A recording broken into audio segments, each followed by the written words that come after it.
Bom, como combinado, vai aqui um breve resuminho sobre a nossa prova, né, sobre a matéria que vai cair na nossa prova, avaliação regimental das turmas de Direito Constitucional 2, tá? Que trabalhamos aí a organização dos poderes nesse semestre. Peço só a gentileza que não divulguem esse vídeo, não publiquem esse vídeo em redes sociais, na internet, de uma forma geral, porque trata-se de um vídeo caseiro, sem qualquer tipo de produção, e também porque é uma coisa mais direcionada aos meus alunos, uma coisa mais direcionada à nossa prova, e não vai ter qualquer utilidade para aqueles que estão pretendendo desenvolver a matéria como um todo, né? Espero oportunamente disponibilizar algo parecido, tá? Então vamos lá. Começando por organização de poderes, vamos introduzir essa exposiçãozinha, essa breve exposição, falando do seu surgimento, né? Onde foi a primeira concepção de como poder organizado, né? Isso remonta lá de Aristóteles, né? Essa obra política que identificou as funções, 3 funções: a função legislativa, a função executiva e a função judicante, né? Mas, diferentemente do que nós hoje concebemos, ele identificava essas 3 funções a serem exercidas por um único agente, pelo soberano, né? O governo soberano tinha essas 3 funções. Mais adiante, com a publicação do livro Espírito das Leis, em 1748, pelo Barão de Montesquieu, nós tivemos um desenvolvimento dessa doutrina de Aristóteles, na qual identificou essas 3 funções também, mas, no entanto, essas funções eram exercidas por órgãos distintos, independentes, órgãos autônomos, né? E já em 1789, né, com a Assembleia Nacional da França, os direitos do homem e do cidadão foram reconhecidos e, no seu artigo 16, a separação de poderes recebeu um destaque e vem acompanhando esse princípio, né, essa estrutura de Estado vem acompanhando o Estado constitucional até então. Atualmente, separação de poderes figura no título inaugural da Constituição Federal, logo no artigo 2º, e também constitui uma cláusula pétrea, como previsto no artigo 60, parágrafo 4º, inciso 3 da nossa Constituição Federal. Bom, e muito embora o princípio da independência dos poderes, estabelecido no artigo 2º da Constituição, vise evitar a concentração de poder nas mãos de apenas um órgão, né, ele também criou diversos mecanismos, né? É um sistema de freios e contrapesos que criam diversos mecanismos de controles recíprocos entre os poderes, tanto legislativo, executivo e judiciário. É o chamado sistema de freios e contrapesos, ou check and balance, né? Dessa forma, os poderes interferem uns nos outros, né, nas funções típicas uns dos outros. Por exemplo, cabe ao presidente da República vetar projetos de lei aprovados pelo Legislativo, a participação do Poder Executivo no processo legislativo, assim como cabe ao presidente da República a nomeação dos ministros do Supremo Tribunal Federal, o órgão de cúpula do Poder Judiciário, né? É bem verdade também que esse sistema de freios e contrapesos, essas formas de interferência de um poder no outro, elas devem estar expressas no texto constitucional. Tá? Não pode o poder intervir no outro, né, interferir nas funções do outro, sem que isso esteja expresso no texto constitucional. Isso não significa que não possa haver emenda à Constituição com o objetivo de introduzir novas formas de interferência de um poder no outro, novas formas desse sistema de freios e contrapeso. Foi o que nós verificamos na emenda 45, né, de 2004, a conhecida reforma do Poder Judiciário, quando previu que os ministros, né, do Conselho Nacional de Justiça podem ser julgados pelo Senado Federal nos casos de crime de responsabilidade. Mais uma forma que foi introduzida através do poder constituinte derivado reformador, né? É bom que se diga que os estados, né, os estados-membros do Distrito Federal, não podem criar novos instrumentos, novas formas de interferência de um poder no outro, certo? Eles têm que guardar a simetria com o que está previsto na Constituição Federal. Essa vedação já foi objeto de diversos julgados pelo Supremo Tribunal Federal. Precisamente nós temos a DIN 1905 e a 3.367, bem como a súmula 649 também do Supremo Tribunal Federal.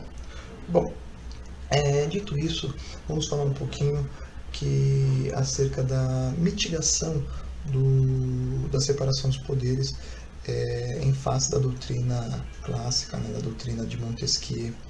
Primeiramente, nós podemos dizer que cada um dos poderes exerce sua função típica, legislativo, editar normas gerais e abstratas, né, e também como realizar a fiscalização do poder executivo, e o executivo administrar toda o aparelho público, né, executar, concretizar as leis produzidas pelo legislativo, e o judiciário solucionar aqueles conflitos de interesse, né, dizer o direito.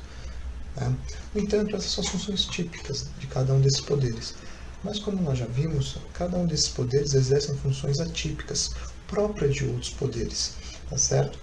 Bom, por exemplo, o Poder Executivo, além de sua função típica de gestor, a sua função típica de executar, de administrar a coisa pública, ele também legisla. Ele pode legislar.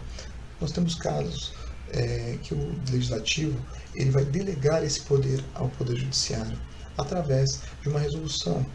O legislador ele edita uma resolução e permite ao Presidente da República legislar através da conhecida lei delegada, uma das espécies normativas previstas no artigo 59 da Constituição.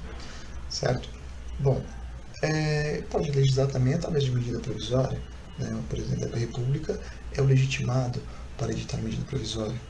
Então, essa é uma função atípica do Poder Executivo. Outra função atípica cabe ao Poder Executivo julgar, né, dentro da esfera administrativa, por exemplo, no âmbito tributário, cabe ao Poder Executivo julgar as autuações fiscais.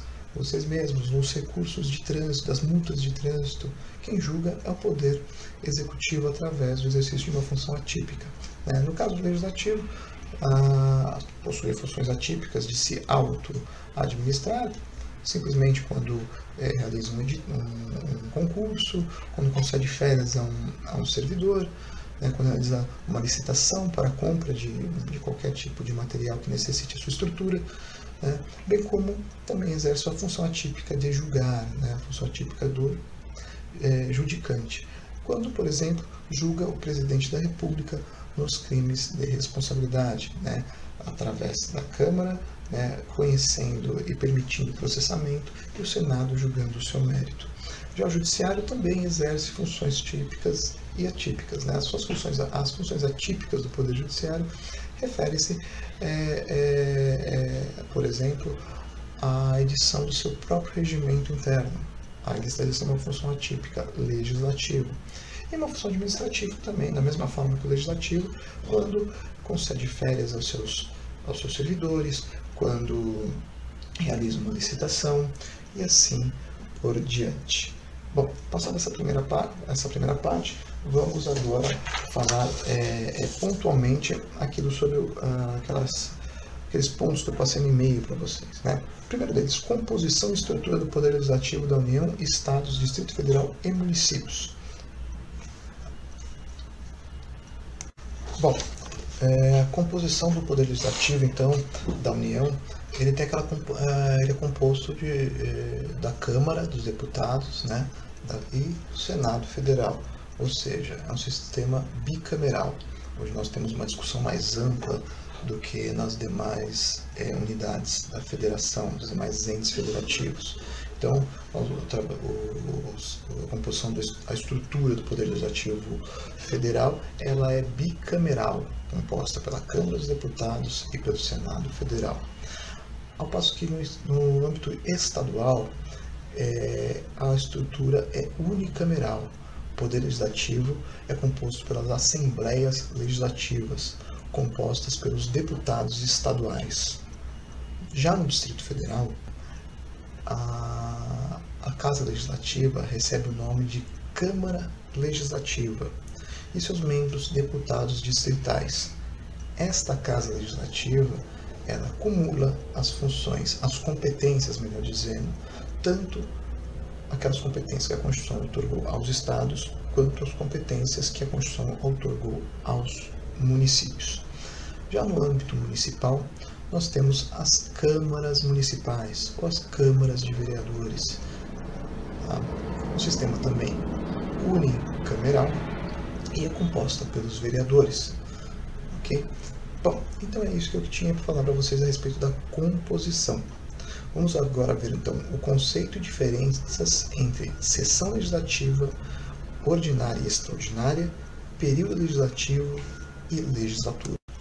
Bom, a sessão legislativa ordinária está prevista no artigo 57, caput da Constituição, com as alterações que recebeu da Emenda Constitucional 50 de 2006, e prevê que o Congresso Nacional se reunirá anualmente na capital federal, Brasília, no período de 2 de fevereiro a 17 de julho e de 1º de agosto a 22 de dezembro.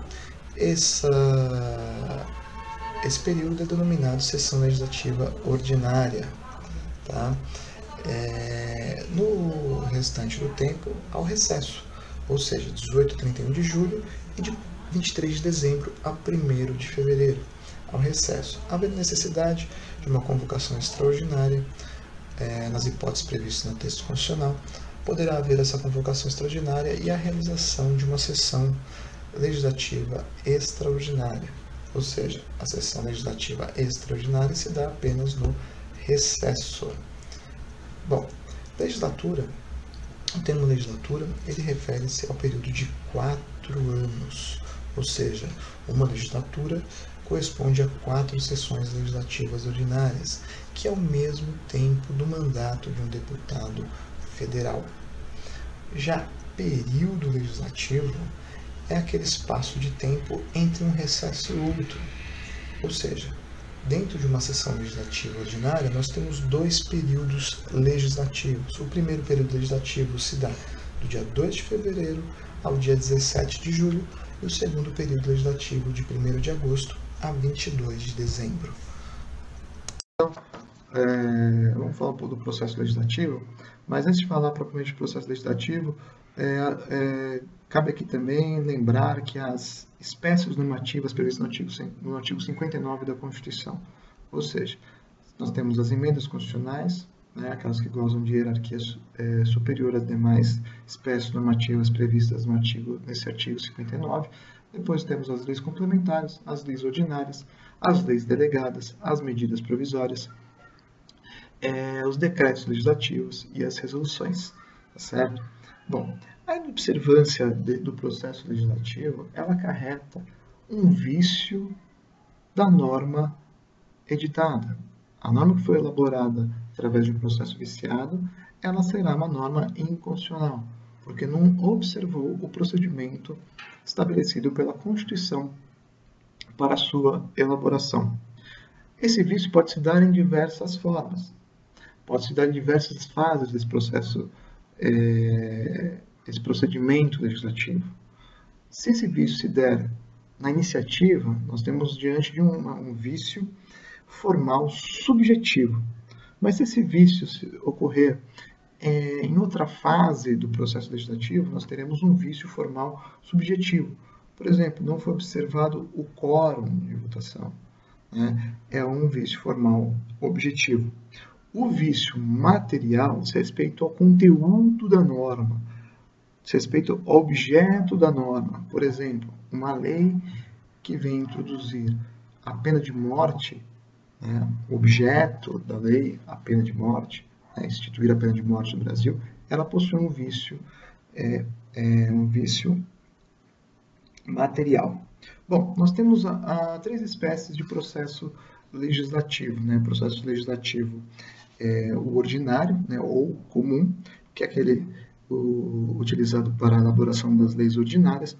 O processo legislativo sumário, que observa os mesmos trâmites do processo legislativo ordinário, diferenciando apenas em relação ao seu prazo, que é um prazo mais exíguo. E o processo legislativo especial, que em regra também observa os mesmos trâmites do processo legislativo ordinário, mas difere em algum ponto. Por exemplo, no quórum de votação, os turnos de votação, tem alguma peculiaridade. Um exemplo que nós temos a emenda constitucional, por exemplo, é um processo legislativo especial, porque necessita de 2 turnos. A aprovação da emenda constitucional se dá em 2 turnos em ambas as casas e um quórum de 3/5, né? Então nós temos aí questões especiais para a emenda constitucional. Bom, falando então, vamos iniciar a primeira fase do processo legislativo é a fase da iniciativa. Né? É a primeira fase, é a fase que instaura o processo legislativo com a finalidade de edição de uma espécie normativa qualquer. Né? Nós temos aí diversas espécies de iniciativa. Nós temos a iniciativa concorrente, comum ou geral, é aquela que o Constituinte estabeleceu como competência diversas autoridades, até inclusive iniciativa popular, nós vamos ver um pouquinho mais adiante, e também nós temos a espécie de iniciativa reservada, né, exclusiva ou privativa, a qual o Constituinte estabeleceu que algumas matérias só podem ser iniciadas, o seu processo legislativo só pode ser iniciado por determinadas autoridades, tá certo? Bom, por exemplo, a iniciativa comum, ou concorrente, ou ainda denominada geral, é aquela em que a matéria pode ser, a matéria objeto do processo legislativo pode ser iniciada por qualquer deputado, qualquer senador, qualquer comissão da Câmara dos Deputados, qualquer comissão do Senado Federal, Presidente da República, Supremo Tribunal Federal, Tribunal de Contas, Procurador-Geral da República e os cidadãos. No caso cidadãos, nós temos aí a hipótese de iniciativa popular. Nós temos a iniciativa reservada, né, privativa exclusiva, que é aquela exclusiva a determinadas pessoas e que devem oferecer os projetos de lei observando prazo e oportunidade. Né? No caso, como nós dissemos anteriormente, de não observar essa iniciativa exclusiva, essa iniciativa reservada, nós estamos diante de um vício formal subjetivo, né? Um vício da forma como a lei o projeto de lei foi iniciado. Por exemplo, nós temos a iniciativa reservada ao Presidente da República, nas matérias previstas no artigo 61, parágrafo 1º da Constituição, matérias reservadas à iniciativa exclusiva do Judiciário, né, que cabe ao STF deflagrar o processo legislativo para a criação do Estatuto da Magistratura, atualmente a Lei Complementar 35 de 79. Nós temos também uma iniciativa reservada ao Tribunal de Contas da União, né, que essa competência vem lá no artigo 73 da Constituição Federal. Né, e também temos também aqueles assuntos exclusivos do Senado, os assuntos exclusivos da Câmara. Né, são matérias que somente cabem à iniciativa desses órgãos. Nós temos também uma matéria reservada no que se refere à matéria tributária, que é exclusiva, a iniciativa desse projeto de matérias tributária é exclusiva da Presidência da República, tá? Desde que disponham sobre matéria tributária, que vem estabelecido no artigo 61, parágrafo 1º, inciso 2, a linha B da Constituição Federal. Bom, essa é a primeira fase. Nós passamos para a segunda fase, a fase constitutiva. É a segunda fase do processo legislativo, na qual se verifica o acordo de vontades do legislativo, né, a discussão e votação, e do executivo, que vai sancionar ou vai vetar o projeto de lei. Bom, nós temos então, primeiramente, a deliberação parlamentar, a discussão e votação. Em regra, por conta desse bicamerismo, né, o processo legislativo federal sempre haverá apreciação de 2 casas. Sempre. Casa iniciadora e a casa revisora. Salvo em algumas espécies normativas que se limitam apenas à apreciação por uma casa. Por exemplo, uma resolução para estabelecer o regimento interno da Câmara dos Deputados. Aí nós temos, então, só o trâmite junto à Câmara dos Deputados. Né? Bom, a casa de início do projeto de lei prevê lá o artigo 74 caput da Constituição, iniciativa nós temos Presidente da República, Supremo, Tribunais Superiores, terão início sempre na Câmara dos Deputados. Então, na Câmara dos Deputados, nós vamos ter início projetos do Presidente, do Supremo, dos Tribunais Superiores, projetos subscritos por deputados, por comissões da Câmara dos Deputados e também por iniciativa popular, pelo Procurador-Geral da República. Todos terão início na Câmara dos Deputados. O projeto de lei só terá início no Senado Federal quando o projeto for subscrito, for de autoria de um senador, de uma comissão do Senado Federal ou de um órgão do Poder Legislativo, né, das Assembleias Legislativas, como é o caso daqueles projetos de emenda constitucional, né, os projetos que terão início no Senado. Né? Então, são apenas essas hipóteses, né, de que os projetos elaborados por um senador, por uma comissão do Senado ou por assembleias legislativas, como prevê o artigo 60, inciso 3 da Constituição Federal. Nas demais hipóteses, o processo se inicia sempre na Câmara dos Deputados. Lembrando, quando o projeto de lei for de iniciativa do presidente, quando for de iniciativa de um deputado federal, de uma comissão da Câmara dos Deputados, quando for de iniciativa do Supremo, do Tribunal de Contas, do Procurador-Geral da República ou iniciativa popular, o início do processo legislativo se dá sempre na Câmara dos Deputados. Ok? Bom, depois de iniciado essa primeira fase, né, nós tivemos protocolado junto à mesa diretora da respectiva casa, o projeto passa para apreciação das comissões. Né? Primeiramente, será apreciado por uma comissão temática pertinente à matéria do projeto, e, na sequência, apenas nos casos em que o projeto apresentado envolver aspectos financeiros, né, e orçamentários, aí também será apreciado pela Comissão de Finanças e Tributação. Então, nós temos, por exemplo, um projeto que trate sobre uma modificação da Lei de Diretrizes Básicas da Educação, ele vai ser apreciado pela comissão temática, né, da Comissão de Educação. E essa comissão vai elaborar um parecer. Esse parecer, pela aprovação ou não desse projeto, ele não tem força vinculante, né? Ele não vincula o plenário da respectiva Casa Legislativa. Bom, e se envolver um aumento de despesa, o projeto de lei acarretar despesa para o Estado, para a administração pública, também será analisado pela Comissão de Finanças e Tributação. É uma outra comissão que também apreciará esse projeto. Poderá fazer, nessas comissões que receberão as emendas, né, as modificações do projeto inicial. E, na sequência, o projeto ele é encaminhado para a Comissão de Constituição e Justiça. Né? Seja na Câmara ou no Senado, ele sempre passa por essa comissão. Essa comissão ela tem a finalidade de apreciar a pertinência do projeto com a Constituição Federal, né? Elaborar um parecer técnico, né, acerca da constitucionalidade da Constituição, do projeto de lei, acerca da constitucionalidade do projeto de lei, e esse parecer tem sim efeito vinculante. No entanto, né, esse parecer ele pode ser derrubado pelo plenário. O plenário, a mesmo que o projeto tenha recebido um relatório concluindo pela sua inconstitucionalidade, o plenário da respectiva casa pode reapreciar e o trâmite continuar normalmente. Né? Isso não afasta de forma alguma a apreciação, depois de aprovado o projeto, apreciação pelo Supremo Tribunal Federal ou pelo Judiciário de uma forma geral. Tá certo? Outra matéria que eu passei para vocês aqui para estudarem era a questão do processo legislativo abreviado, previsto no artigo 58 da Constituição. Né?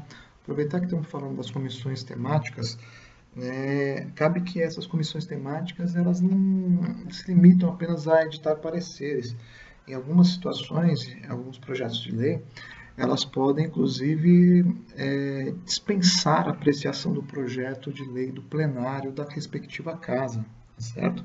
No artigo 58, parágrafo 2º, inciso 1 da Constituição, né, estabelece essa possibilidade, matéria, por exemplo, de uma ligada ao Sistema Único de Saúde, sobre uma lei ordinária que vai sobre saúde, a Comissão de Saúde pode deliberar, dar um parecer e votar pela aprovação desse projeto. E assim essa matéria segue para a Casa Revisora, né? Segue já diretamente para a Casa Revisora, sem passar pelo plenário. É o processo abreviado, processo legislativo abreviado.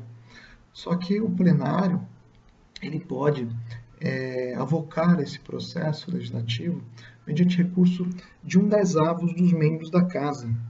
E aí esse projeto passa, assim, a apreciação do plenário. Então, mas nós temos algumas situações em que não cabem esse processo legislativo abreviado. Por exemplo, nos casos de lei complementar, no caso de elaboração de código, nos casos daqueles processos de iniciativa legislativos de iniciativa popular, iniciativa de comissões, aí não cabe esse processo legislativo abreviado. Na PEC, muito menos na MAPEC, né, num projeto de emenda constitucional, também não cabe esse processo legislativo abreviado. Então nós temos, veja só, nós temos então a fase da iniciativa e que depois passamos para a fase de discussão e votação. Aí, na fase da discussão, os processos legislativos são encaminhados para as comissões temáticas.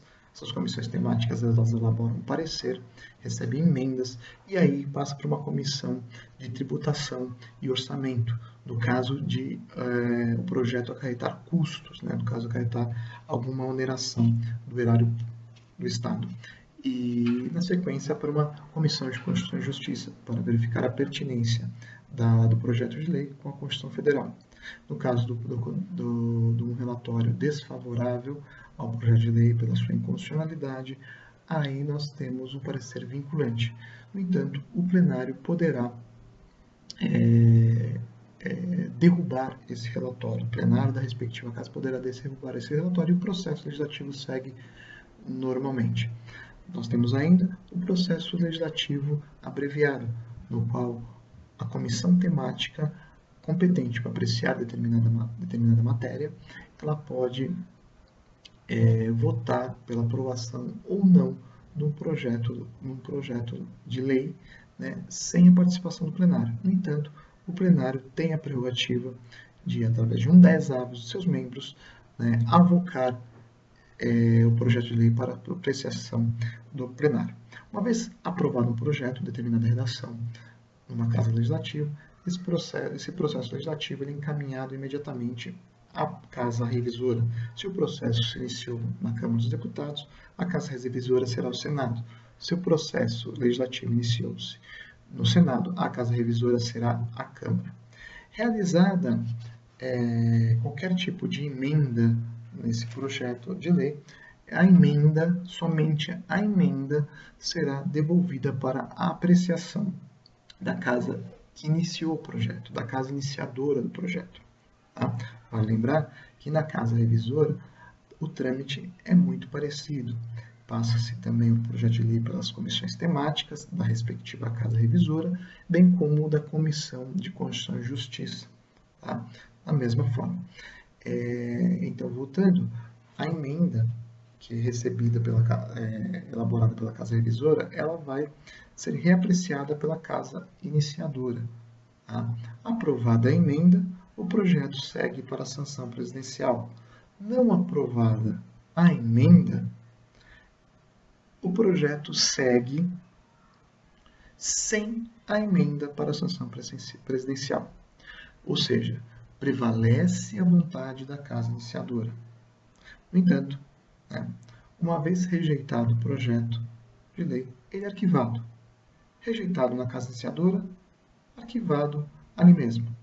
Aprovado na Casa Iniciadora, encaminhado para a Casa Revisora e o projeto seja rejeitado na sua íntegra pela Casa Revisora, o projeto, da mesma forma, ele é arquivado. Bom, na sequência, nós temos a apreciação, a deliberação executiva, né? A sanção e o veto. Então, concluída a discussão e votação e aprovado o projeto de lei em ambas as casas, ele é encaminhado para o chefe do executivo, que poderá sancionar ou vetar o projeto de lei. Bom, a sanção nada mais é do que a anuência do Poder Executivo em relação a determinado projeto de lei. Tá? Que aí, com a sua sanção, promulgação e publicação, se transforma em lei. O projeto se transforma em lei. Bom, a sanção ela pode ser de duas formas.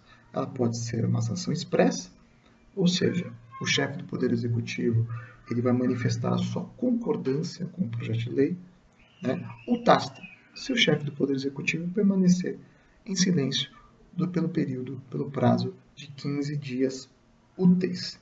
Tá certo? Vale lembrar que a sanção presidencial não convalida nenhum vício formal do processo legislativo, que seja um vício formal subjetivo ou um vício formal objetivo. Ok? Mas vale dizer aqui também que nem todos os projetos necessitam de sanção. Nem todas as espécies normativas necessitam de sanção presidencial. Por exemplo, as emendas constitucionais não precisam de sanção presidencial, não são sujeitas à sanção presidencial.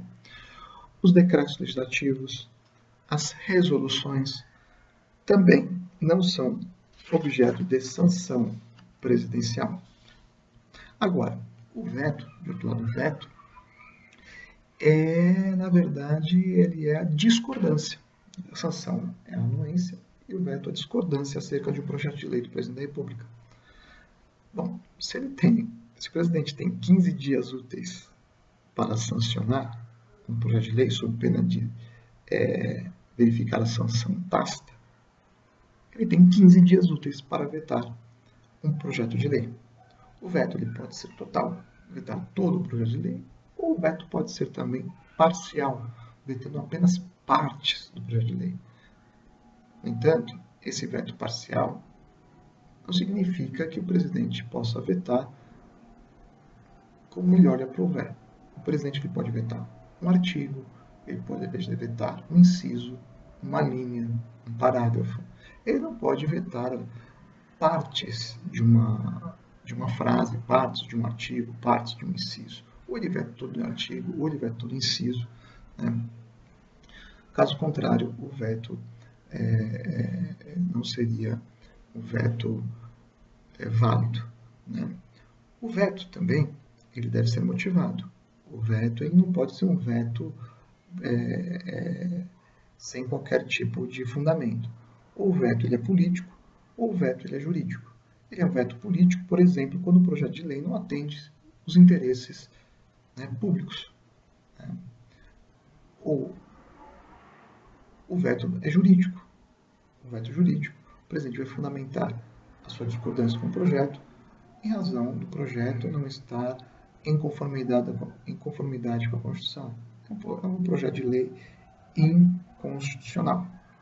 Certo? O veto ele tem que ser sempre expresso.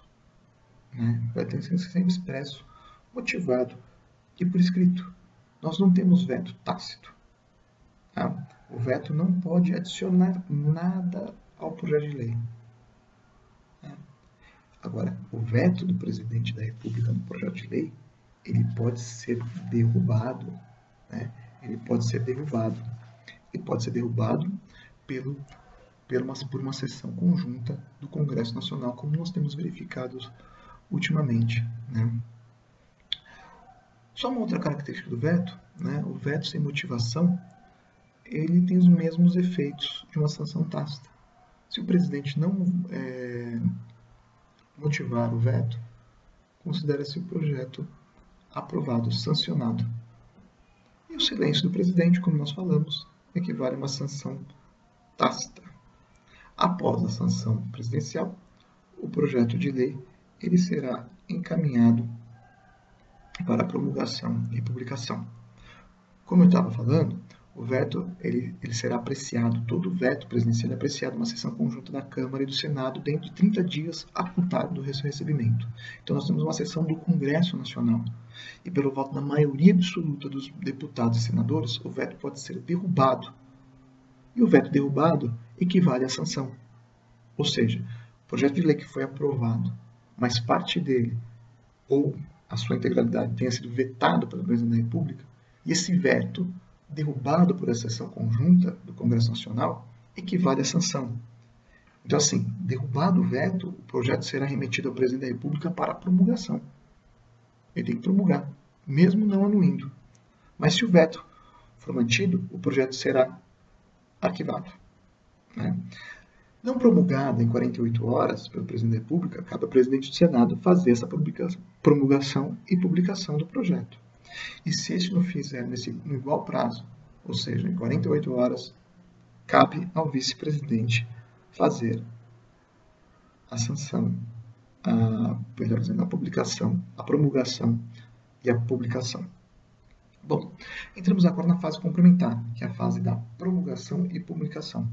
A promulgação nada mais é do que o atestado da existência válida da lei e de sua executoriedade. Então, com a promulgação, nós já temos uma lei.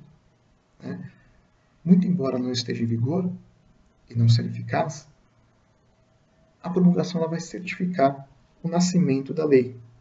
Então, com a promulgação, nós já temos a existência da lei.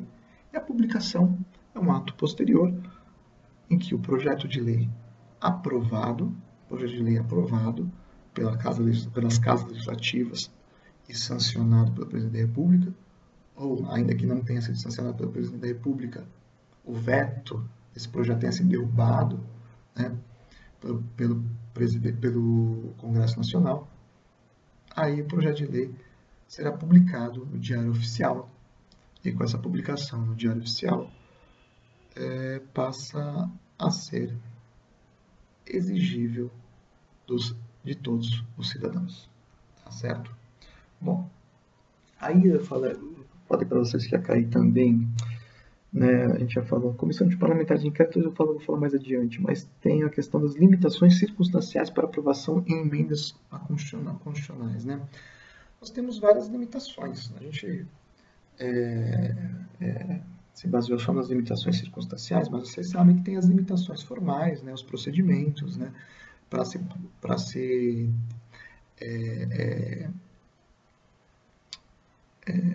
termos uma modificação da Constituição. Por exemplo, a iniciativa de uma emenda da Constituição, ela se dá, né, um projeto de uma emenda da Constituição, ela se dá o projeto ele tem que estar subscrito por 1/3, no mínimo, dos membros da Câmara ou do Senado. O projeto tem que ser subscrito pelo presidente da República ou de mais da metade das Assembleias Legislativas das unidades da Federação, manifestando-se cada uma delas pela maioria relativa de seus membros. Né? E o quórum de aprovação também, 3/5, 2 turnos, né? Ambas as casas, Câmara e Senado. Veja só, um projeto bem mais rigoroso, né? Um projeto mais rigoroso do que o projeto legislativo ordinário. Agora, em relação às limitações circunstanciais, são aquelas previstas no artigo 60, parágrafo 1º da Constituição. São aquelas situações em que a Constituição ela não pode ser modificada. Ou seja, quando nós estamos diante de um estado de sítio, estado de defesa, ou decretada a intervenção federal em algum estado. Nessas 3 situações, a Constituição não pode ser modificada. Lembre-se também que, além dessas limitações formais e circunstanciais, nós temos as limitações materiais. São aquelas limitações previstas no artigo 60, parágrafo 4º da Constituição. São aquelas que você já conhece, né? As cláusulas pétreas. E nós temos também as limitações implícitas, né? Lembra aquelas limitações implícitas que nós falamos em sala de aula. Bom, seguindo, aí nós temos também as diferenças entre lei complementar e a lei ordinária. Né? Bom, gente, lei complementar e lei ordinária, a diferença dessas espécies normativas se dá em razão da sua competência, e em razão também do seu quórum. A lei complementar, quando a matéria tiver que ser disciplinada por lei complementar, o Constituinte foi expresso. Cabe à lei complementar. Né? Por exemplo, artigos 146A, artigo 202 da Constituição, ele estabelece de forma expressa, né, matérias que cabe à lei complementar disciplinar. Quando o Constituinte não for contundente, dizendo que cabe à lei complementar, quando ele for apenas disciplinar, cabe à lei, ele está diante de uma competência de lei ordinária. A lei ordinária seria de uma forma residual, né, podemos assim dizer.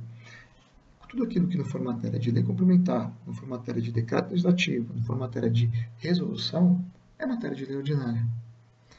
Agora, outra diferença é o quórum. A lei ordinária, para ser aprovada, necessita de um quórum de uma maioria simples, enquanto que a lei complementar, para sua aprovação, necessita de um quórum de uma maioria absoluta. Preste atenção no seguinte detalhe. Para aprovação, tanto de lei ordinária quanto de lei complementar, é indispensável para a abertura daquela sessão de votação a presença da maioria absoluta dos membros da Casa Legislativa, ou seja, metade mais um, sempre um número fixo, a maioria dos membros da Casa. A maioria simples representará a maioria dos presentes. Já a maioria absoluta sempre será um número fixo. Se estivermos presente apenas a maioria absoluta numa sessão, para aprovação de uma lei complementar, nós precisamos da unanimidade de votos. Então, essas são as diferenças. Tem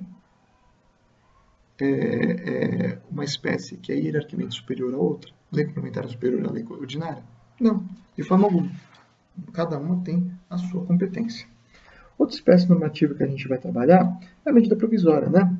Legitimado. Quem é legitimado para editar uma medida provisória? Presidente da República. Competência exclusiva e indelegável. Artigo 84, inciso 26 da Constituição. Cabe ao Presidente da República editar medidas provisórias. Quais são esses pressupostos constitucionais? A matéria tem que ser relevante e urgente. O prazo de duração da medida provisória. O prazo de duração é de 60 dias, prorrogáveis por mais 60 dias, totalizando 120 dias. Vamos lá, o que mais? Por exemplo, regulamentação de medidas provisórias não aprovadas. Bom, a medida provisória, como a gente já trabalhou e você já deve saber, uma vez publicada no Diário Oficial, ela tem força de lei e suas regras devem ser observadas pelos cidadãos. Agora, se não for aprovada, se essa medida provisória não for transformada, não for convertida em lei, não for referendada pelo Legislativo, aí aquelas relações jurídicas concretizadas enquanto em vigor a medida provisória, elas necessitam de alguma regulamentação. E o Constituinte estabeleceu que caso uma medida provisória não seja aprovada pelo Legislativo e tenham sido concretizadas relações jurídicas enquanto vigente a medida provisória não aprovada, essas relações devem ser disciplinadas através de decreto legislativo. Mas não for editado decreto legislativo. Essas relações jurídicas permanecem disciplinadas pelas mesmas disposições da medida provisória não aprovada pelo legislador. Ok? Então, eram esses os principais pontos de medida provisória. Seguindo, garantias institucionais e funcionais. Garantias institucionais e funcionais. Não. Vamos falar de CPI. Antes de entrar no Ministério Público, vamos falar de CPI. Bom, CPIs, né? A gente falou que vai cair na prova, né? CPI. Então, são comissões temporárias, comissões parlamentares de inquérito, comissões temporárias. Tem fundamento legal no artigo 58, parágrafo 3º da Constituição Federal, na Lei 1579 de 52, na Lei 10.001 de 2000, na Lei Complementar 105 de 2001 e nos regimentos internos das casas legislativas. Tá? São comissões temporárias destinadas a investigar fato certo por prazo determinado, né? Fato certo por prazo determinado. Não esqueçam. Então, são comissões temporárias que têm a finalidade de investigar um fato certo por prazo determinado, né? Elas aperfeiçoam, elas concretizam aquela função típica do legislativo, que é o papel de fiscalização e controle da administração, função típica, né? Bom, a criação da CPI, ela se dá a requerimento de 1/3 dos parlamentares, em conjunto ou separadamente. Mínimo, ou seja, de 171 deputados e mínimo de 27 senadores. Ok? 1/3 de parlamentares, né, podendo ter uma CPI na Câmara, uma CPI no Senado ou uma CPI mista, ou seja, composta por deputados e senadores. Esse requerimento tem que escrever de forma minuciosa o fato, né, de fato certo e o prazo, né, que serão desenvolvidos esses trabalhos. Então, o fato tem que ser muito bem pré-estabelecido, né, e, assim como a indicação do prazo. Trata-se de direito das minorias, o direito subjetivo público das minorias parlamentares, a fim de investigar a administração pública, tá certo? O objeto, né, da CPI, ele é a apuração desse fato certo. E esse fato, ele tem que estar pré-determinado no momento da sua instauração. Instaurada a CPI, cabe aos líderes partidários indicar os membros dessa comissão. Quem será o presidente, quem será o relator, quem serão os membros, de uma forma geral, dessa comissão. Cabe aos líderes dos partidos que compõem de forma proporcional ou a Câmara ou o Senado, né? Sempre com todas as indicações de comissões, seja comissões temáticas, comissões temporárias, aqui no caso da CPI, sempre eles tendem a observar, na medida do possível, a formação, né, de acordo com a bancada de cada partido na respectiva Casa Legislativa. Agora, muito importante, são os poderes. Né? Os poderes da CPI, grifem, estudem isso. Poderes de investigação próprios das autoridades judiciais. Repito, poderes de investigação próprio das autoridades judiciais, além de outros, né, poderes previstos nos regimentos internos das casas.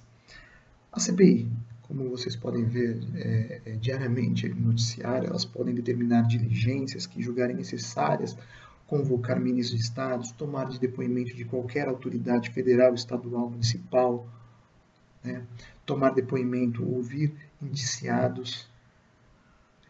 Só que ela tem que observar também o direito de silêncio daqueles investigados, né, inquirir testemunhas, requisitar repartições, documentos de repartições públicas, autárquicas, informações, tudo o que for necessário para a investigação. Agora um detalhe super importante.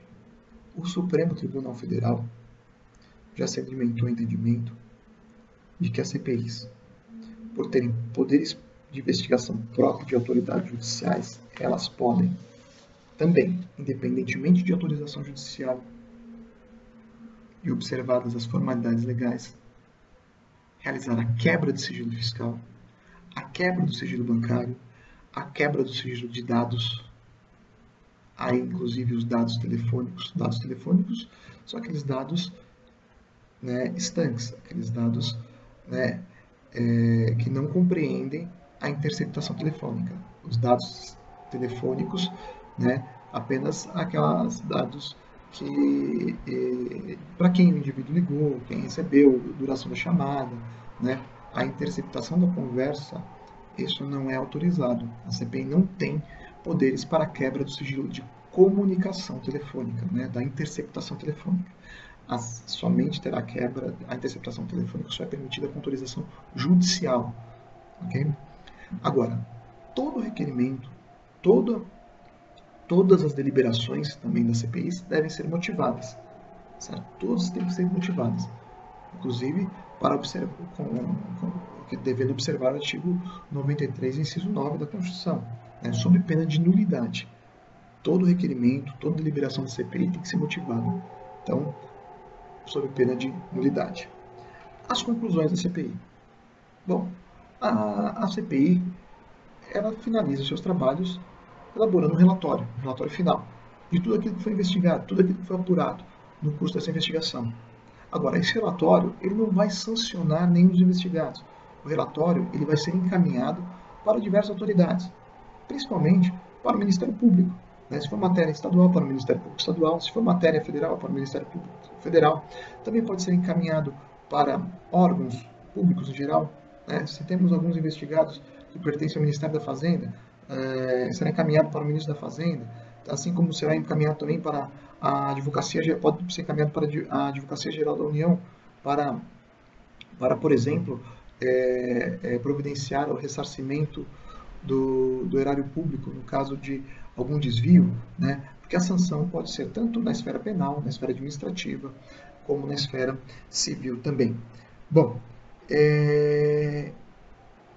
as CPIs estaduais e as CPIs distritais, né, em função do equilíbrio do Pacto Federativo e do princípio da separação dos poderes, também gozam dessas mesmas prerrogativas das CPIs federais.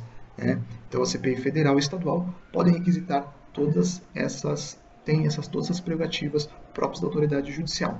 No entanto, em discussões no julgamento da ACO número 730, o Supremo entendeu que as CPIs municipais não ostentam o poder de investigação de autoridade judicial. Portanto, as CPIs municipais têm um pouco mais de limitações. Ok? Bom, agora vamos falar um pouquinho então de imunidade material e formal dos congressistas. Né? Bom, a imunidade material formal. A imunidade material diz respeito à exclusão do crime pela prática, exclusão do crime quando da sua manifestação, de suas opiniões, suas palavras, do seu voto. Ou seja, um parlamentar, um congressista, ele não comete crime, né, quando expressa a sua opinião, quando vota um determinado projeto de lei, de emenda, né, ou quando também dá a sua opinião, manifesta sua opinião de uma forma geral. Então, principalmente no caso, não há de se falar em crimes contra a honra, quando o parlamentar está exercendo sua atividade. Já a imunidade processual, formal ou objetiva, refere-se à prisão e ao processo dos parlamentares, certo? Então, a imunidade processual, formal ou objetiva, refere-se à prisão e ao processo dos parlamentares. Bom, como a gente tinha falado, essa imunidade, a imunidade material, imunidade real ou substantiva, ela garante aos parlamentares federais a sua inviolabilidade civil e penalmente por quaisquer opiniões, palavras e votos proferidos em razão da sua função. Ó, veja bem, em razão da sua função. Quando o parlamentar ofender um indivíduo na esfera privada, ele poderá sim ser processado, sofrer uma queixa-crime por exemplo, o cometimento de crime contra a honra, inclusive ser responsabilizado no âmbito civil com danos morais, com ressarcimento de danos morais. Ok? Então, aqui há um impedimento de uma condenação, né? A imunidade material assegura que o parlamentar não será condenado no caso de por conta de suas palavras, voto e opiniões no exercício da sua função parlamentar. Já a imunidade formal processual refere-se à prisão dos parlamentares e ao processo, né, sendo instaurado contra eles. A prisão, o parlamentar goza dessa imunidade a partir da diplomação, ou seja, o certificado que garantiu a regularidade da sua eleição. Né? É diferente da posse. A diplomação se dá no momento anterior à posse, tá certo? Então, a diplomação ele é o termo inicial para a imunidade formal. O que vem ser essa imunidade formal em relação à prisão? Assegura que o parlamentar ele somente será preso em flagrante delito, pelo cometimento de crime inafiançável e em flagrante delito. Né? Em flagrante. E nesse caso, os autos serão remetidos à casa que lhe pertencer no prazo de 24 horas, né? Para que a casa aprove né, a manutenção ou não da sua prisão. Então, a aprovação pela casa é condição necessária para a manutenção da prisão em flagrante delito de crime inafiançável, certo? A votação se dá na forma aberta, né? De forma aberta, né? A casa pode votar isso enquanto tramitar o processo. Agora, em relação à imunidade formal em relação ao processo, ela mudou ao longo dos anos. O que isso significa? O parlamentar ele pode ser processado, né, por cometimento de qualquer crime ou por qualquer outro fato. Esse não é um problema. No entanto, o seu processo, como nós vimos agora, né, do presidente da Câmara, Cunha, né, ele foi denunciado pelo Procurador-Geral da República, o processo dele tramita perante o Supremo Tribunal Federal. No entanto, qualquer partido com representação na Casa Legislativa poderá requerer a suspensão do processo instaurado contra o parlamentar. Então, veja só, basta o partido ter um representante na Casa Legislativa respectiva, que ele pode requerer, junto à mesa diretora dessa casa, a suspensão do processo instaurado contra um parlamentar. Esse pedido de sustação do processo, uma vez recebido pela mesa diretora, ele deve ser votado, apreciado, no prazo prorrogável de 45 dias. 45 dias.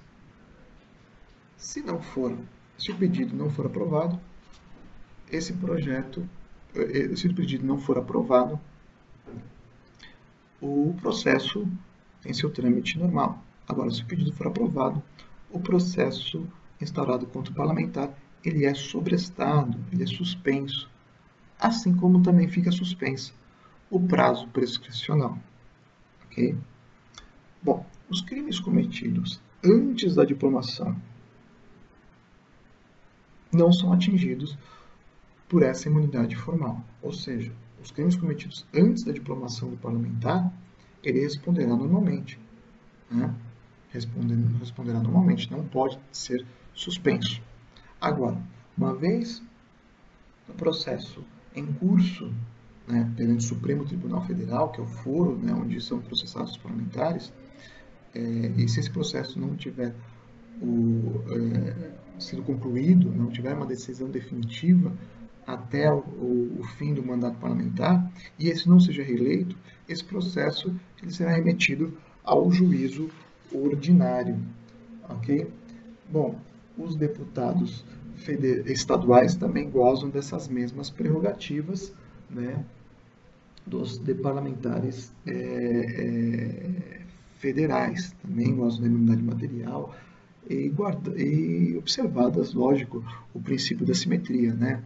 No caso, o tribunal que vai ser competente para processar o julgado vai ser o Tribunal de Justiça, quem vai ser competente para receber o pedido de suspensão vai ser a mesa diretora da Assembleia Legislativa e assim por diante, tá certo?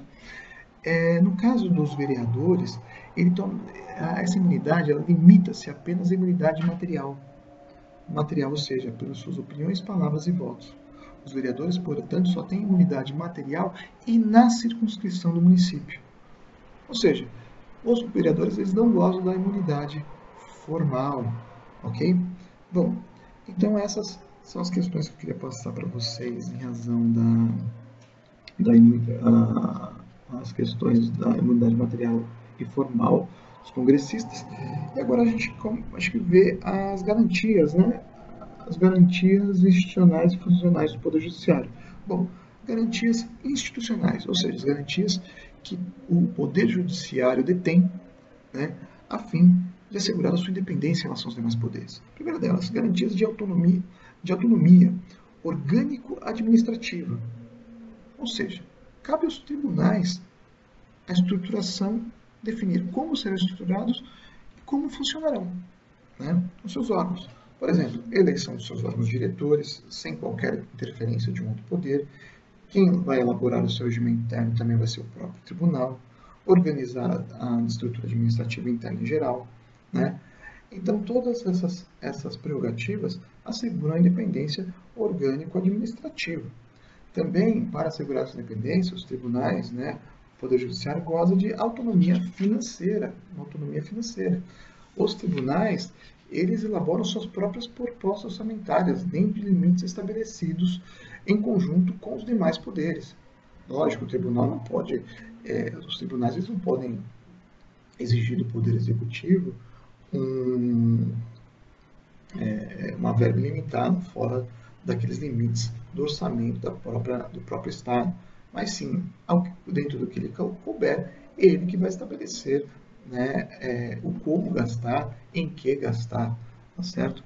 Então, os tribunais eles possuem essa participação na elaboração do seu orçamento, né? Porque quem não tem uma autonomia financeira não goza de qualquer tipo de independência e liberdade, né? Agora, as garantias funcionais do judiciário, né, as garantias dos órgãos do Poder Judiciário, essas garantias dos magistrados, dos juízes, né, dos desembargadores, dos ministros, né? Muito importante isso vocês terem para as provas, né? E de uma forma geral, nas provas, não só avaliação regimental, mas nas provas em geral. A primeira delas, né, e essas garantias visam a independência, né, para poder julgar com independência, é a vitaliciedade, né? O magistrado, assim como os membros do Ministério Público dos Tribunais de Contas, depois de vitaliciado, só perdem o cargo depois de uma condenação transitada em julgado, uma sentença condenatória transitada em julgado, né? Então, eles não podem perder o seu cargo, né, de juiz, de magistrado, por um processo administrativo. Só perde por uma sentença judicial transitada em julgado. Uma vez adquirida a vitaliciedade, só perde essa condição por um processo judicial condenatório, por uma sentença condenatória transitada em julgado. A vitaliciedade é adquirida depois de 2 anos, depois do estágio probatório de 2 anos no cargo. Bom, cuidado, não confundir com a estabilidade, que é de 3 anos. O prazo para ser adquirido do servidor público em geral para adquirir a estabilidade é de 3 anos, diferente dos magistrados, membros do Ministério Público e dos membros do Ministério dos Tribunais de Contas, que é de 2 anos, ok? Bom, nos 2 primeiros anos, o juiz ele designa juiz substituto e depois, né, o juiz de direito, o juiz federal, o juiz do trabalho, de acordo com a justiça que ele pertencer, tá certo? Agora, temos aqui também uma outra situação. Aqueles magistrados que ingressaram na carreira da magistratura através de uma nomeação, através do 5º constitucional, a vitaliciedade se dá com a posse. Por exemplo, o ministro Fachin, agora, o mais novo ministro do Supremo Tribunal Federal, nomeado pelo presidente da República, né, depois de referendada a sua indicação pelo Senado Federal, ele adquiriu a vitaliciedade com sua posse, ou seja, ele não passou por um estágio probatório. Ok? Outra garantia é a inamovibilidade. É garantido ao juiz não ser removido, não ser transferido, né, para outro local, para outra comarca, para outra sede, outro cargo ou tribunal, sem a sua anuência, salvo interesse público, né? Através de voto na maioria absoluta do respectivo tribunal ou do Conselho Nacional de Justiça, sendo assegurada a ampla defesa. Outra garantia, né, dos órgãos judiciários é a irredutibilidade do subsídio, né? Subsídio é aquela parcela mensal única, né, constituída por uma parcela única, sendo vedado qualquer tipo de adiantamento ou acréscimo de qualquer espécie. Ele não pode ser reduzido de qualquer hipótese, tá certo? Isso para assegurar a liberdade no julgamento dos magistrados. Agora, essa irredutibilidade de subsídios ela não assegura a corrosão inflacionária, tá? Um detalhe interessante que já foi objeto de julgamento pelo Supremo Tribunal Federal, né? Nós temos o teto desses subsídios, que são os subsídios dos ministros do Supremo Tribunal Federal, e depois nós temos o escalonamento, os ministros do Superior Tribunal de Justiça, com os desembargadores dos tribunais e assim por diante. Bom, na sequência vamos falar então do quinto constitucional, que é outra questão interessante para ser perguntado, né? A regra vem no artigo 94 da Constituição Federal, determina o seguinte: um quinto, né? Daí a terminologia, o quinto constitucional, um quinto dos lugares nos tribunais regionais federais, nos tribunais do Estado, dos Estados, do Distrito Federal e dos territórios, nos tribunais regionais do trabalho também, e no próprio Tribunal Superior do Trabalho, eles são destinados aos membros da advocacia e aos membros do Ministério Público respectivo, certo? Esses membros, tanto da advocacia quanto do Ministério Público, eles têm que comprovar 10 anos de carreira, né, e ser advogados notórios saber jurídico e reputação ilibada. Como funciona? Tanto a OAB quanto o MP, eles vão elaborar uma lista com 6 nomes, né, elaboram uma lista com 6 nomes, e encaminham essa lista para o tribunal, né, que tem a vaga, né, o Tribunal de Justiça, o Tribunal Regional Federal, que tem a vaga ou para o advogado ou para o membro do Ministério Público. E esse tribunal, desses 6 nomes, vai escolher 3 nomes. No caso do Tribunal de Justiça, ele encaminha esses 3 nomes para o governador. E o governador escolhe um nome e esse nome escolhido toma posse no Tribunal de Justiça, sem qualquer interferência do Poder Legislativo. No caso dos membros dos tribunais federais, quem faz essa nomeação é o presidente da República, não o governador. Então, essa é a regrinha do quinto constitucional. Bom, e para nós terminarmos aqui, nós vamos falar um pouquinho das funções essenciais da Justiça. As funções essenciais da Justiça, quais são elas, né? O Ministério Público, que vem disciplinado na Constituição dos artigos 127 a 130, a Advocacia Pública, que nós vemos, né, que ela está disciplinada na Constituição também no artigo 131 e 132, a Advocacia, no artigo 133 da Constituição, e a Defensoria Pública no 134. O que nós temos para provas de mais importante para falar para vocês? O Ministério Público, né, como instituição permanente, essencial à função jurisdicional do Estado, que incumbe a defesa da ordem jurídica, atua como fiscal da lei, do regime democrático e dos interesses sociais individuais indisponíveis. A organização do Ministério Público ela se dá da seguinte forma: nós temos o Ministério Público Estadual e o Ministério Público da União. E o Ministério Público da União ele é dividido em Ministério Público Federal, Ministério Público do Trabalho, Ministério Público Militar e Ministério Público do Distrito Federal e Territórios. A Advocacia Pública, né, é dividida na Advocacia Geral da União e nas Procuradorias Geral dos Estados e Distrito Federal. A Advocacia Geral da União ela é uma instituição diretamente ligada à Presidência da República, é um órgão vinculado, né, à União, ela vai prestar consultoria extrajudicial, assessoria extrajudicial e representará a União judicialmente, né. O seu chefe é o advogado-geral da União, de livre nomeação do Presidente da República, dentre os cidadãos maiores de 35 anos, de notável saber jurídico e reputação ilibada. Os membros desse órgão, né, ingressam através de concurso de provas e títulos. Só um detalhezinho, gente, só um detalhezinho. A execução de dívida ativa de natureza tributária, a representação da União não é feita pela Advocacia Geral da União, mas sim pela Procuradoria da Fazenda Nacional. Então, quem vai fazer uma execução de uma dívida tributária, uma execução de imposto de renda, por exemplo, não é um advogado da União, mas sim o Procurador da Fazenda Nacional. Então, se qualquer um de nós, cidadãos, contribuintes, não pagarmos o imposto de renda, um procurador da Fazenda Nacional vai ajuizar uma execução fiscal. É o Procurador da Fazenda Nacional. Se liguem nessa dica.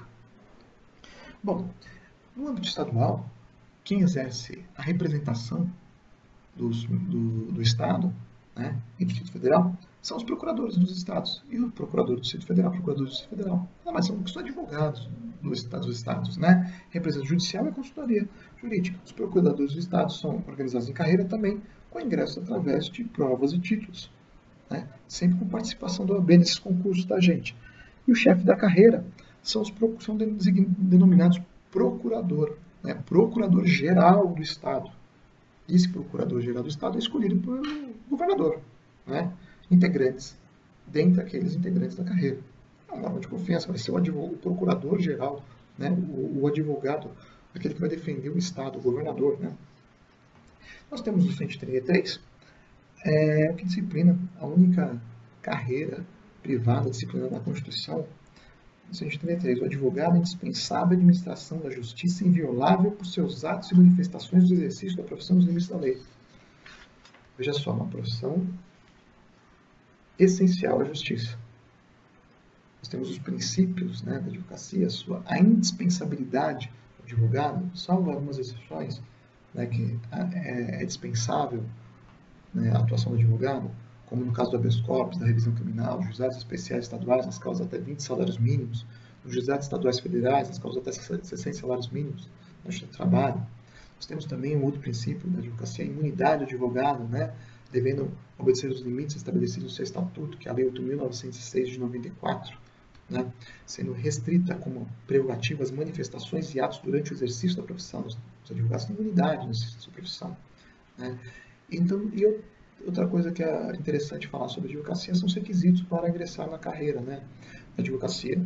Primeira delas, capacidade civil, diploma ou certidão de graduação em direito obtido em curso de instituição de ensino oficial autorizada e credenciada, título de eleitor em quitação de serviço militar, claro, se brasileiro, né, serviço militar, se for do sexo masculino e brasileiro, né, aprovação no exame da ordem, não exercer atividade incompatível com a advocacia, por exemplo, um servidor público que atua junto ao Poder Judiciário, um delegado de polícia, um investigador de polícia, um escrivão de polícia, né, são profissões incompatíveis com o exercício da advocacia. Idoneidade moral, além de prestar um compromisso perante o Conselho, né, são os requisitos para ingresso na carreira. E, por fim, nós temos outro órgão essencial à administração da justiça, que é a Defensoria Pública, né? Ela está prevista no artigo 5º, inciso 74 da Constituição Federal, o qual dispõe que o Estado prestará assistência jurídica integral e gratuita aos que comprovarem insuficiência de recursos, cabendo à Defensoria orientação e defesa em todos os graus aos necessitados, né? É uma instituição essencial à função jurisdicional do Estado. Em geral, são atendidas pessoas que ganham até 3 salários mínimos por mês. O defensor ele pode pedir a comprovação dessa situação de hipossuficiência do assistido. Bom, gente, era isso que eu queria passar para vocês de uma forma mais específica, mais direcionada para a prova. Espero poder ter contribuído de alguma forma. E, como eu disse, dê uma lida na matéria no geral e se atente a esses principais pontos. Tá? Vão para a prova de uma forma tranquila, que não é esse monstro que muitos aí estão pintando, certo? Fixem bastante nesses pontos que eu acabei de passar para os senhores, tá bom? Muito obrigado e até a prova.